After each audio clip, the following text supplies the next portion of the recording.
What's up, guys? So in this video, I'm going to show you essentially how to manage your trades the right way. Okay, now there are certain times where you actually want to get out of your position early. Okay, now a lot of times, like I said, you really want to make sure that you stick to your plan, but there are certain times when trading supply and demand specifically, I'm going to show you some examples in this video of when to actually stop out early and how that can save you a lot of money trading. All right, so let's go ahead and dive right into the video. Now, like I said, I'm going to show you 3 different examples on 3 different time frames. All right, so you're going to get a good idea of exactly how to do this, when to stop out early on day trades, swing trades, everything. Now, going back to what I literally just said, you want to make sure that, I would say 90 to 95% of the time, you are sticking to your trade plan. All right, so every trade you have, you should definitely have a plan. All right, you should have an idea of where to enter and where to exit. Okay, so that's an entry, a stop, and a target. All right, 3 different things that you need to have before you get into each trade. Now, there are a few times where you want to deviate from that plan. Okay, very few. 90, like I said, majority of the time, just stick to it, set your OCOs, walk away. But there are certain times where you can actually use certain clues to essentially get out of the trade before it hits your stop. Okay, so you can save a little bit of money doing so. I'm going to show you what that is. Now, this video is going to go specifically over supply and demand trading, so if you don't trade supply and demand or you don't know what that is, watch some of my other videos, but if you do, then you're going to learn a lot in this video. All right, so what essentially is it, right? How do I know when to get out early? How do I know when a zone is not going to work, when it's not going to hold? Now, I'm going to show you 3 different examples. All right, so first one I'm going to show you is on a daily chart. So let's go ahead and look at Airbnb. Now, there's a few things that really kind of dive into, okay, that this zone is not going to hold. All right, the first one is going to be consolidation inside of zone. Okay, so if price consolidates a lot inside the zone, that's an indication that it may not hold. Okay, so you may want to get out a little bit early. The other one is going to be multiple touches of the zone. Okay, so when you see a lot of touches, price just keeps coming down and touching and touching and touching it. It's not necessarily good. Okay, because the reality is the best zones, you should probably write this down, the best zones react the fastest and quickest. I guess that's the same thing, but you guys get the idea, right? So let me quickly show you. If I have a demand zone like this, okay, and price ends up, we shoot higher, blah blah blah, but we end up coming down to it, and we do something like this. That's a very good zone. Okay, this is when you want to stay in the trade. All right, if you get in here and price all the way up here, and we immediately rocket up past it, you want to stay in that trade.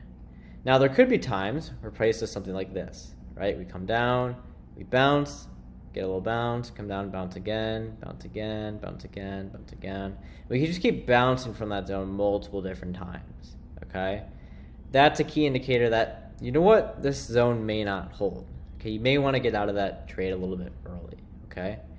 And the last thing is essentially going to be this, right? If we have this consolidation, price moves up, we have demand, we end up coming down, we come all the way down towards the middle, and we just start to consolidate inside the zone. All right, we spend a long time inside the zone before we end up moving higher. Or we may not even move higher, right? We just spend a lot of time inside of that zone. All right, those are the 3 different things that you really want to look out for. Because like I said, the best zones react the fastest and the quickest. And let me actually add to that. Fastest and the quickest with no pullback. Okay? That's how you know a zone is really going to hold. If we just go like this, consolidate, we go up, we touch it, and we just never look back, that's a very good zone. Okay, those are the ones you want to hold. Now, let me show you some examples, all right? Make sure you have this written down, screenshot it, whatever you got to do. Okay, Airbnb, let's look at a daily chart, a little bit of a higher time frame trade here. So let's say, forget everything else. Let's just say this is our demand zone. Our trade plan is to get long at that demand, have our stop at the low. Let's just say whatever reason our target's all the way up here at this high. All right, very good risk reward, about 5.8 R trade. Right, so that's our plan. Now, let's say we get in. So we get in right here, right? Stops right there, price comes up. And so great, we're up a decent amount. But remember, we're sticking to our plan. Our target is all the way up here, okay? So we come up, and first off, we hit supply and we reject it. All right, we hit the supply zone, we end up coming back down. We're like, okay, you know what? We're going to stick to our plan. It is what it is. We end up coming down. We touch our zone again, right? And we spend a few days hovering right outside of our zone. Okay, spend a few more days hovering right outside the zone. Now, the fact that price was able to come back down and touch that zone again is not bullish. Okay, you may think, well, it's look, we bounced from it again. That shows that it's strength. Right? We came down, we held it again. It's actually the other way around. Okay, the more that we touch a zone, the weaker it is, because it shows that there's sellers. Right? If this zone was very strong, and there was a lot of strong buyers, the buyers wouldn't even let price come back down to it. Right? So the fact that price came all the way back down, tested again, that's a good indication of, okay, we really want to be careful here. We don't really want to stay in this trade. And after seeing this and see it just consolidate, you may want to get out of the trade a little bit early. All right, so you can just get out, break even, maybe even size down. There's another option you can do. And you can see we would have got stopped out here. Okay, so first thing, multiple touches. All right, we come down, touch it again, not able to get above the supply. Shows that sellers are still there. Sellers are in control. We don't necessarily want to stay in that position. Let's take a look at Boeing. Let's look on a smaller time frame. Look like an hourly. All right, so you can see Boeing. We have this hourly supply zone. Again, same thing. Actually, now that I'm seeing it, we actually break through it above it. Let's say our zone was like this. All right, similar thing. Okay, this would be a 4-hour zone. Then yeah, 4-hour zone here. All right, let's look at it on the hourly. So price comes up, right? We hit the zone. And let's say our trade plan again is to get short here, put a stop of the high, target down this low here. Nice 2R trade, right? Who doesn't love a 2R trade, right? So price comes up, we hit the zone, and we immediately come back down. We're like, okay, that's good. That's a nice reaction we got. And then we end up hitting again. And we're like, okay, we don't really love that. But we end up coming back down. We're like, okay, now our trade's going to work out. This is good. And then we end up just hitting it again and just consolidating back and forth, back and forth, back and forth. We just keep consolidating right below our zone or right at our zone. Okay, when you see that, it's not a good sign. Okay, again, you want to see a fast, immediate reaction from that zone. So if you're getting short here, your stop's up here, your target's down here, and let's say we're at this point of the day, we're on Friday, and you just see that okay, we've touched the zone 3 different times. We are failing to really even get below this demand. We're failing to make any sort of move lower. You should cut the trade here, or at least size down, or do something. Manage your position, put your stop, break even, do what you got to do. Okay, because this is one indication that price is literally telling you what's happening. Price is telling you there are not strong sellers. If there was strong sellers, we'd be down here. And it's telling you that there's also buyers. So you have a lot of buyers in this 199, 200 area. And so if you are in a short position and you're able to learn that, okay, there's buyers here, maybe you should get out of the trade. All right? And so if you're at this position, that's definitely something you want to consider. All right, so number 2, like I said, consolidation. We have that consolidation right at that supply zone. May be a good indicator to get out of the trade. Now let's go ahead and look at Netflix. We'll go on a 15-minute zone, so we'll zoom in even more. Same thing, right? Let's say we're in long at this demand zone here. Stop is right at the lows. Let's say we're targeting maybe this gap fill. Maybe we're targeting all the way this high up here. Doesn't really matter, all right? This is your plan.